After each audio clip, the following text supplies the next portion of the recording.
എല്ലാ കൂട്ടുകാർക്കും നല്ലൊരു രാത്രി ആശംസിച്ചുകൊണ്ട് മാമ്പഴത്തിന്റെ പുതിയ വീഡിയോയിലേക്ക് സ്വാഗതം. നമുക്ക് നേരെ ആദർശിന്റെ നയനയുടെയും നാളത്തെ നല്ലൊരു പ്രമോ വിശേഷം കണ്ടാലോ. അങ്ങനെ ഇന്ന് നമ്മൾ കണ്ടു ആദർശ് ആകപ്പാടെ പെട്ട അവസ്ഥയിൽ നിൽക്കുകയാണ്. കാരണം നയനെ പിണക്കി വിടുകയും ചെയ്തു. ഇനിയിപ്പൊ നിന്റെ ആവശ്യമൊന്നും എനിക്കില്ല, എനിക്ക് തന്നെ ഉണ്ടാക്കാനൊക്കെ അറിയാം, ഞാൻ തന്നെ കറികളൊക്കെ ഉണ്ടാക്കിയോളാം എന്നൊക്കെ പറഞ്ഞ് വലിയ വീരവാദം മുഴക്കി. പക്ഷെ നയനെ അങ്ങോട്ട് പോയി കഴിഞ്ഞപ്പോ ആദർശിന് എന്ത് ചെയ്യണമെന്ന് അറിയില്ല. മൂർത്തി മുത്തശ്ശൻ ചോദിച്ചു, എടാ നീ എന്താ ഇങ്ങനെ നിക്കണേ, ഈ ശില പോലെ നിന്നിട്ട് കാര്യമില്ല, അവര് കുറച്ച് കഴിയുമ്പത്തിന് ഇങ്ങോട്ട് വരും, അതിനു മുമ്പ് തന്നെ കറികളും കാര്യങ്ങളെല്ലാം ഉണ്ടാക്കണമെന്ന് പറയാം. ഈ സമയം ആദർശോട് ഞാനൊന്ന് ആലോചിക്കട്ടെ എന്നൊക്കെ പറഞ്ഞ് പതുക്കെ നിൽക്കുക. പക്ഷേങ്കിൽ ആദർശിന് വല്ലാത്തൊരു വെപ്രാളം വിഷമമൊക്കെ. ഈ സമയം അനി ചോദിച്ചു, എന്താ ആദർശേട്ടാ എന്ത് പറ്റിയെന്ന് ചോദിക്കേ. ഒന്നുമില്ല, പിന്നെന്ത് പറ്റി, നീ നിനക്ക് തന്ന പണി ഇങ്ങോട്ട് ചെയ്താൽ മതി എന്ന് പറയാണ്. പിന്നെ ആദർശം പുറത്തേക്ക് ഇറങ്ങി ആലോചിച്ചു, എന്തേലും ഒരു പോംവഴിയുണ്ട്, അവളെ ഒന്ന് വിളിച്ചു നോക്കിയാലോ, നാണം കെട്ട് രണ്ടും കൽപ്പിച്ച് അവളെ ഒന്ന് വിളിച്ചു നോക്കാം എന്ന് കരുതി വിളിക്കുകയാണ്. വിളിച്ചു കഴിഞ്ഞിട്ട് നയനെടുത്ത്, എന്താ ആദർശേട്ടാ, അല്ല നീ എനിക്ക് പറഞ്ഞുതരാന്ന് പറഞ്ഞു. എന്ത് പറഞ്ഞുതരാന്ന്? അപ്പൊ ആദർശണ്ണല്ലേ പറഞ്ഞു, മുമ്പേ പറഞ്ഞേ എനിക്ക് തന്നെ ഉണ്ടാക്കാൻ അറിയാം, എന്റെ സഹായം ഒന്നും വേണ്ടെന്ന്. അതെ, തന്നെ അങ്ങോട്ട് ഉണ്ടാക്കി മതിയെന്ന് പറയാം, ഇനി എന്റെ സഹായം കിട്ടത്തില്ലെന്ന് പറയാം. അല്ല അത് പിന്നെ ഞാൻ അത് പറയുമ്പോഴത്തേനും കോള് കട്ടാവുകയും ചെയ്തു. ആദർശിന് മനസ്സിലായി, വെറുതെ ദേഷ്യം പിടിപ്പിക്കണ്ടായിരുന്നു അവളെ. ദേഷ്യം പിടിപ്പിച്ചോണ്ട് ഇങ്ങനെയൊക്കെ സംഭവിച്ചേ, ഇനിയിപ്പൊ എന്ത് ചെയ്യും എന്റെ ഭഗവാനെ, എന്തായാലും ഒരു വഴി നീയായിട്ട് കാണിച്ചു തരണേന്ന് പ്രാർത്ഥിച്ചുകൊണ്ടിരിക്കുക. ഈ സമയം നയനയും നവിയേയും എല്ലാരും കൂടെ ടെക്സ്റ്റൈൽ ഷോപ്പിലേക്ക് അങ്ങോട്ട് ചെന്നു. അപ്പൊ ഇത്രയും കാലം എന്ന് പറഞ്ഞാൽ ഡ്രസ്സ് എടുക്കാൻ പോകുന്ന സമയത്ത് എല്ലാവർക്കും ഡ്രസ്സൊക്കെ സെലക്ട് ചെയ്തുകൊണ്ടിരുന്ന ആള് ദേവയാനിയായിരുന്നു. അങ്ങനെ മുത്തശ്ശിയും ദേവേനയും ജലജ എല്ലാവരും ഡ്രസ്സ് സെലക്ട് ചെയ്യാനായിട്ട് ഇരിക്കുകയാണ്. അപ്പൊ ഓരോരുത്തർക്ക് ഇഷ്ടമൊക്കെ ഉള്ളെങ്കിൽ നോക്കി എടുത്തോണ്ടിരിക്കുക. ആ സമയത്ത് നയനെ നവി എന്ത് ചെയ്യണം, അവർക്ക് ഇഷ്ടപ്പെട്ട ഡ്രസ്സൊക്കെ സെലക്ട് ചെയ്യുക. ഇതങ്ങോട്ട് ദേവേനിക്ക് അങ്ങോട്ട് ഇഷ്ടപ്പെട്ടില്ല. ദേവേനി പെട്ടെന്ന് മുത്തശ്ശിയോട് പറഞ്ഞു, അല്ലമ്മ ഞാൻ ഒരു കാര്യം ചോദിച്ചോട്ടെ, ഇത്രയും കാലം കുടുംബത്തിൽ എല്ലാവർക്കും ഡ്രസ്സൊക്കെ സെലക്ട് ചെയ്തോണ്ടിരുന്ന ആള് ഞാനല്ലേ, പിന്നെ ഇപ്പൊ എന്താ അവര് തന്നെ മാറിപ്പോയിരുന്ന് എടുക്കണേന്ന് ചോദിക്കാം. അത് അവർക്ക് ഇഷ്ടമുള്ള എന്താന്ന് വെച്ചാൽ എടുത്തോട്ടെ, അതിനിപ്പോ നീ എന്തിനാ ദേവേനി പരാതി പറയണേ, നിനക്ക് ഇഷ്ടമുള്ള സാധനം നീ എടുക്ക്, അവർക്ക് ഇഷ്ടപ്പെട്ട അവരെ എടുക്കട്ടെ എന്ന് പറയാം. അതെവിടുത്തേതാ, ഇത്രയും കാലം അങ്ങനെയൊന്നും അല്ലായിരുന്നല്ലോ. അതെ, ഞാൻ സെലക്ട് ചെയ്യുന്ന എടുത്താൽ മതി എന്ന് പറഞ്ഞുകൊണ്ട് ദേവേനെ അങ്ങോട്ട് വാശി പിടിക്കുക. ഈ സമയത്ത് മുത്തശ്ശി പറഞ്ഞു, നീ എന്തിനെങ്ങനെ വാശി പിടിക്കുന്നേ, നീ സെലക്ട് ചെയ്യുന്ന അങ്ങോട്ട് ഇഷ്ടപ്പെട്ടില്ലെങ്കിൽ എന്താ എന്നു ചോദിക്കുക. ഈ സമയം നയന പറഞ്ഞു, മുത്തശ്ശി കുഴപ്പമൊന്നുമില്ല, അമ്മ സെലക്ട് ചെയ്തോട്ടെ എന്ന് പറയാണ്. അങ്ങനെ ദേവേനി എന്ത് ചെയ്യുക, ദേവേനി സെലക്ട് ചെയ്യണം. പക്ഷെ നവ്യക്ക് ഇഷ്ടപ്പെട്ടില്ല. നവ്യ എടുത്തടിച്ച പോലെ മുഖത്ത് നോക്കി പറയുകയും ചെയ്യും. നവ്യ പറഞ്ഞു, എനിക്കങ്ങോട്ട് ഇഷ്ടപ്പെട്ടില്ല എന്ന് പറയണത്. ഇത് കേട്ടപ്പം ദേവേനി പറഞ്ഞു, ഇത് എങ്ങനെയുണ്ടമ്മേ, കൊള്ളത്തില്ലേ, നല്ലല്ലേന്ന് ചോദിക്കും.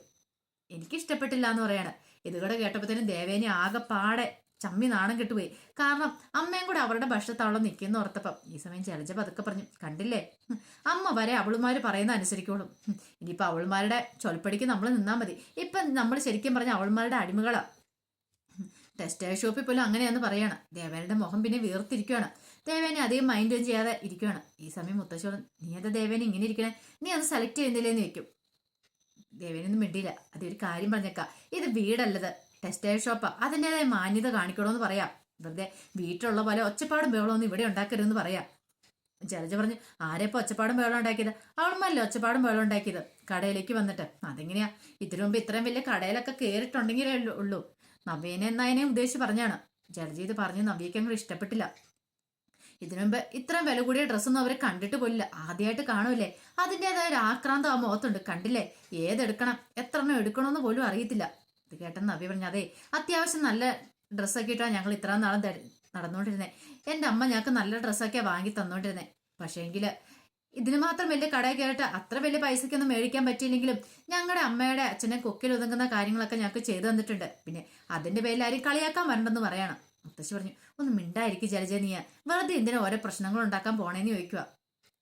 ഈ സമയം ജാനകി മാത്രം ഒന്നും മിണ്ടിയില്ല. ജാനകി മാത്രം ഇഷ്ടപ്പെട്ട ഡ്രസ്സൊക്കെ ജാനകി അവിടെ ഇരിക്കുകയാണ്. ദേവേന്റെ മുഖം പക്ഷെ ഒരു കടന്നല കുത്തി പോലെ ഇരിക്കുന്നേ, തന്നെ അനുസരിക്കുന്നില്ലോ എന്നൊരു ചിന്ത ഉണ്ടാകുന്നുണ്ടായിരുന്നു. ഈ സമയം നന്ദു ഇങ്ങനെ വിഷമിച്ചിരിക്കുന്നുണ്ടപ്പോ നന്ദുവിന്റെ അടുത്ത് ഗോവിന്ദൻ ചെന്നിട്ട് എന്താ പറ്റുമ്പോൾ, എന്താ വല്ലാതിരിക്കണേന്ന് ചോദിക്കണം. ഒന്നുമില്ല. അല്ല അമ്മ വന്നിട്ട് നിന്റെ മുഖത്തൊരു സന്തോഷമൊന്നും കാണുന്നില്ലേ? ഒന്നുമില്ല അച്ഛാന്ന് പറയാണ്. എനിക്കറിയാം നിന്റെ മുഖത്തെ വിഷമം എന്താന്നുള്ള കാര്യം. കല്യാണത്തിന് പോകുന്നതിനെ കുറിച്ച് അമ്മ പറയും. ഇനിയിപ്പം മോള് പോവണ്ട എന്നൊരു ചിന്തയെ മോളുടെ മനസ്സിലെങ്കിൽ അതൊരിക്കലും എന്തായാലും കനക സമ്മതിക്കാൻ പോകുന്നില്ല. ഇപ്പൊ അതേക്കുറിച്ച് ഓർത്തിട്ടല്ലേ മോളിങ്ങനെ ടെൻഷൻ അടിച്ചിരിക്കണേന്ന് ചോദിക്കുക. പെട്ടെന്ന് നന്ദൊന്നും മിണ്ടിയില്ല. ഈ സമയത്താണ് കനക അങ്ങോട്ട് കയറി വരുന്നത്. എന്താ നന്ദൂട്ടാ, എന്താ നീ ഇങ്ങനെ ഇരിക്കണേന്ന് ചോദിക്കുക. നീ ഇങ്ങോട്ട് എഴുന്നേറ്റ് വന്നേന്നും പറഞ്ഞുകൊണ്ട് നന്ദുവിനെ അങ്ങോട്ട് എഴുന്നേൽപ്പിക്കണം. അതെ, നന്ദൂട്ടൻ നല്ല നല്ല സുന്ദരി മണിയായിട്ട് നല്ല ഒരുങ്ങി വരണോട്ടാ കല്യാണത്തിന്. അറിയാലോ, ഒരിടത്തും എൻ്റെ മോള് തല കുണിച്ചു കൊടുക്കേണ്ട കാര്യമില്ല. അനി പോയാ പോട്ടെ, അനിയല്ല ഇനി അതിനേക്കാൾ നല്ല കൊമ്പത്തെ ചെറുക്കനായിരിക്കും എൻ്റെ മോൾക്ക് വേണ്ടി വരാൻ പോകുന്നു പറയാം. ഇത് കേട്ടോ നന്ദു പറഞ്ഞു, ദൈവത്തെ ഓർത്ത് അമ്മയ്ക്കൊന്ന് ഈ കാര്യമല്ല വേറെ എന്തെങ്കിലും സംസാരിക്കാമെന്ന് ചോദിക്കും. എന്താ നന്ദോട്ട് അങ്ങനെ പറഞ്ഞേ? ഞാൻ പറഞ്ഞ നന്ദോട്ടിന് ഇഷ്ടപ്പെട്ടില്ലേന്ന് ചോദിക്കും. അതല്ലമ്മേ, എനിക്കിനി കല്യാണം ഒന്നും വേണ്ടാന്ന് പറയും. ഇതൊക്കെ ഇപ്പൊ പറയും. അനിയുടെ കല്യാണം കഴിഞ്ഞോട്ടെ, നമുക്ക് നന്ദൂടിന് വേണ്ടി എത്രയും പെട്ടെന്ന് കല്യാണം ആലോചിക്കണം ഗോവിന്ദേട്ടാന്ന് പറയാം. ഗോവിന്ദൻ പറ ശരിയാ. നന്ദൂടിന്റെ ഒരു കാര്യം ഞാൻ പറഞ്ഞേക്കാം, എനിക്ക് മനസ്സിലുള്ള ചില ആഗ്രഹങ്ങളൊക്കെ ഉണ്ട്, പഠിക്കണം, ജോലി വാങ്ങണം എന്നൊക്കെ. അതൊക്കെ കഴിഞ്ഞിട്ട് മതി, അതൊക്കെ കഴിഞ്ഞിട്ട് നമുക്ക് വേണേ ആലോചിക്കാം. ഇപ്പൊ അതിനെക്കുറിച്ച് ചിന്തിക്കുക പോലും വേണ്ട. ഇപ്പൊ ഞാൻ കല്യാണത്തെക്കുറിച്ചൊന്നും ചിന്തിക്കുന്നില്ലെന്ന് പറയാം. ഇത് ഇത്രയും പറഞ്ഞിട്ട് നന്ദു പുറത്തേക്ക് ഇങ്ങോട്ട് ഇറങ്ങിപ്പോവാം. വല്ലാത്ത സങ്കടമായി കനകയ്ക്ക്. കനക പറഞ്ഞു, ഇപ്പോഴും അവൾക്കൊരു മാറ്റം വന്നിട്ടില്ലേ ഗോവിന്ദേട്ടാന്ന് ചോദിക്കാം. എന്ത് ചെയ്യാനാ കനക, എന്നെ കൊണ്ട് പറയാൻ പറ്റുന്നതിന് മാക്സിമം ഞാൻ പറയുന്നുണ്ട്. അവള് കല്യാണത്തിന് വരത്തില്ലെന്ന് ഒരേ വാശി പിടിച്ചിരിക്കുക. പിന്നെ എനിക്ക് എന്ത് ചെയ്യാൻ പറ്റും? പറയാനല്ലേ നമുക്ക് പറ്റുള്ളൂ പറയാം. ഈ സമയം കനക പറഞ്ഞു, അവൾ ഒരു പക്ഷെ വരാതിരുന്നിട്ടുണ്ടെങ്കിൽ അത് വല്ലാത്ത ബുദ്ധിമുട്ടാവും അനന്തപുരിയിൽ എല്ലാവർക്കും. ഒരു പക്ഷേ 100 ചോദ്യങ്ങളുണ്ടാവും. ജലജയുടെയും ദേവേന്റെ ഒക്കെ സ്വഭാവം അറിയാലോ. അവര് എന്തെങ്കിലും ഒന്ന് കിട്ടാൻ വേണ്ടി കാത്തിരിക്കുക ഇവിടുത്തെ പാര പണിയാനായിട്ട്. അതുകൊണ്ടാണ് ഞാൻ പറഞ്ഞു, എങ്ങനെയെങ്കിലും നന്ദൂട്ടനെ ഗോവിന്ദേട്ടൻ വിളിച്ചോണ്ട് വരണോട്ടോ എന്ന് പറയാം. അതൊക്കെ ഞാൻ ഏറ്റു, നീ അതോർത്ത് ടെൻഷൻ അടിക്കേണ്ടതെന്ന് പറയാം. പിന്നീട് നയനെയും നവീനെ കുറിച്ച് കാര്യങ്ങളും വിശേഷങ്ങളൊക്കെ തിരക്കുന്നുണ്ട്. പിന്നെ അവിടുത്തെ ഒരു കാര്യങ്ങളെല്ലാം പറയുവാണ്. എല്ലാം കേട്ട് കഴിഞ്ഞപ്പോൾ ഗോവിന്ദന് പകുതി സമാധാനം ഉണ്ടായിരുന്നു. നവ്യയുടെ വിശേഷങ്ങൾ അറിഞ്ഞപ്പോൾ ഏറ്റവും കൂടുതൽ സമാധാനം. കാരണം അവൾ പണ്ടത്തെ പോലെയല്ല, അവൾക്ക് നല്ല മാറ്റങ്ങളൊക്കെ വന്നിട്ടുണ്ട്. അത് തന്നെ ഏറ്റവും വലിയൊരു സന്തോഷകര കാര്യമാണല്ലോ. ഇനിയിപ്പോൾ ഇങ്ങനെയാണ് തന്നെ മുന്നോട്ട് പോവുകയാണെങ്കിൽ, എന്താണെങ്കിൽ നയനും നവ്യ ഒന്നായിട്ട് നിൽക്കുവാണെങ്കിൽ തന്നെ ആ കുടുംബത്തിൽ വലിയ വലിയ പ്രശ്നങ്ങളൊന്നും ഉണ്ടാകത്തിരുന്ന ഗോവിന്ദനാണെങ്കിലും കനയ്ക്കാണെന്ന് നന്നായിട്ടറിയാം. കനക പറഞ്ഞു, ഇനിയിപ്പോൾ ആ കാര്യം ഓർത്ത് ഗോവിന്ദേട്ടൻ വിഷമിക്കണ്ട. ഇപ്പം അനാമിക വന്നാൽ പോലും നയനയും നവ്യ ഒരു ഘട്ടമായിരിക്കും, അതുകൊണ്ട് കുഴപ്പമില്ല. അതുകൊണ്ട് അവരെ രണ്ടുപേരും തകർത്ത് പുറത്തെറിയാനായിട്ട് ആർക്കും സാധിക്കില്ല ഗോവിന്ദേട്ട. ആ ഒരു വിഷമമൊന്നും എനിക്കില്ല എന്ന് പറയാം.